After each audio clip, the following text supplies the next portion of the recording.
ভাবুন তো, কাল সকালে ঘুম থেকে উঠে যদি দেখেন ওয়াইফাই কিংবা মোবাইল ডাটা কাজ করছে না। ভাবছেন সার্ভারের সমস্যা, কিন্তু আসলে তা নয়, বরং ইরান যুদ্ধের আঁচ লেগেছে সাবমেরিন কেবলে। যখন ব্যাংকের অনলাইন লেনদেন থেকে শুরু করে দৈনন্দিন জীবনের সব কাজ এখন ইন্টারনেটের উপর চূড়ান্তভাবে নির্ভরশীল, তখন এই অবস্থায় কিভাবে দিন কাটাবেন ভেবে দেখেছেন কি? মধ্যপ্রাচ্যের ক্রমবর্ধমান উত্তেজনা এখন কেবল আকাশ বা স্থলপথের যুদ্ধে সীমাবদ্ধ নেই, বরং তা সরাসরি বৈশ্বিক যোগাযোগ ব্যবস্থার উপর আঘাত হানার আশঙ্কা তৈরি হয়েছে। ওপেন ম্যাগাজিন ও আনাদুলু এজেন্সির বরাতে জানা যায়, লোহিত সাগরের তলদেশ দিয়ে যাওয়া অত্যন্ত গুরুত্বপূর্ণ সাবমেরিন কেবলগুলো কেটে দেওয়ার হুমকি দিয়েছে ইরান সমর্থনে যুদ্ধে নামা হুথিরা। বিশ্লেষকদের মতে এই হুমকি বাস্তবায়িত হলে বিশ্বজুড়ে কয়েক ঘন্টা নয়, বরং মাসের পর মাস ইন্টারনেট বিভ্রাট চলতে পারে। নগদ নিয়ে এলো হার না মানা হার অফার। সর্বনিম্ন 10,000 টাকা রেমিটেন্স নগদে পাঠালে থাকছে স্বর্ণের হার জেতার সুযোগ। বিভিন্ন আন্তর্জাতিক সংবাদ মাধ্যমের প্রতিবেদন অনুযায়ী উপসাগরীয় দেশগুলো থেকে মার্কিন সেনা প্রত্যাহার না করলে লোহিত সাগরের তলদেশের সাবমেরিন কেবল বিচ্ছিন্ন করে দেওয়ার চরম পদক্ষেপ নিতে পারে ইরান। যদিও ইরানের কোনো সরকারি কর্মকর্তা এখন পর্যন্ত সরাসরি এই বিষয়ে হুমকি দিয়ে মুখ খোলেননি, তবে গোয়েন্দা সূত্রগুলো এই বিষয় নিয়ে গভীরভাবে উদ্বিগ্ন। লোহিত সাগরের এই সাবমেরিন কেবলগুলো এশিয়া, ইউরোপ ও মধ্যপ্রাচ্যের বিভিন্ন দেশকে সংযুক্ত করার প্রধান মাধ্যম। এই রুটটি বৈশ্বিক ইন্টারনেট ট্রাফিকের অন্তত 17% বহন করে। এশিয়ার আঞ্চলিক ট্রাফিকের প্রায় 30% এই রুটের উপর নির্ভরশীল।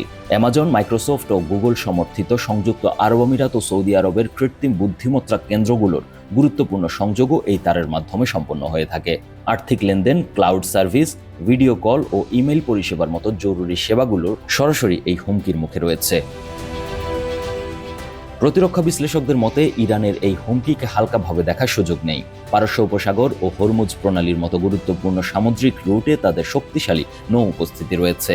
ইরানের হাতে থাকা কিলো ক্লাস বা গার্ডিস class mini submarine, underwater drone বা স্পেশাল ডাইভারদের মাধ্যমে কেবল ধ্বংস করা কারিগরিভাবে অত্যন্ত সম্ভব।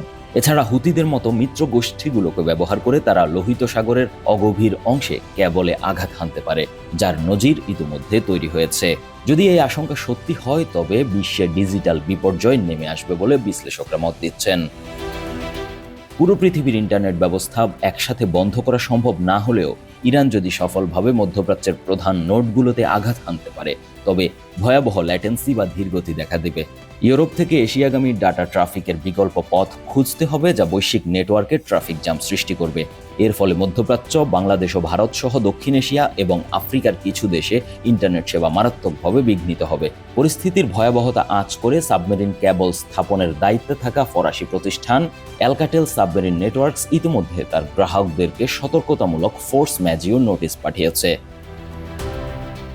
ভারতের মুম্বাই অভিমুখী প্রায় 60% ইন্টারনেট ট্রাফিক এই রুটের উপর নির্ভরশীল হওয়ায় দেশটি বড় ধরনের ব্ল্যাকআউটের আশঙ্কায় রয়েছে। এছাড়া বাংলাদেশের ইন্টারনেট ব্যবস্থা লাইফলাইন হিসেবে পরিচিত সিএমই-4 এবং সিএমই-5 সাবমেরিন কেবলগুলো এই ঝুঁকিপূর্ণ অঞ্চলের মধ্য দিয়ে প্রবাহিত হয়েছে। ফলে লোহিত সাগর কিংবা আরব সাগরের সাবমেরিন কেবলে কোনো হামলা হলে তার আঁচ বাংলাদেশেও লাগতে পারে। নিউজ ডেস্ক, একুশে টেলিভিশন।